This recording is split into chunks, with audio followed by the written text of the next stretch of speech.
Ես երջանիկ եմ ուզում եմ մաղթել բոլոր կանանց, հատկապես այն կանանց, որոնք անցնում են քաղցկեղի միջով, այդ դժվարին հիվանդության միջով, չվախենաք։ Չվախենաք, որովհետև դուք արդեն ընտրյալներ եք, չվախենաք, որովհետև դուք յուրահատուկ մարդիկ եք։ Եթե անգամ կկորցնեք ձեր մարմնից ինչ-որ մասեր, կրկին անգամ դուք տարբերվող եք, անգամ ձեր մարմնով, ձեր տեսակով, ձեզ սիրելու են հենց այդպիսին։ Ինչպես ես եմ սիրում ասել, Նիկոլան սիրեց առաջինը իմ զավակին, սիրեց ես ինչպիսին կամ իմ անցյալը, իմ սպիերը ու հետո նոր ինձ։ Ուզում եմ, որ բոլոր կանայք երջանիկ լինեն։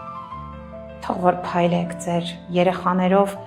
ոչինչ կորած չէ, չվախենալ ու պայքարել։ Այսքան։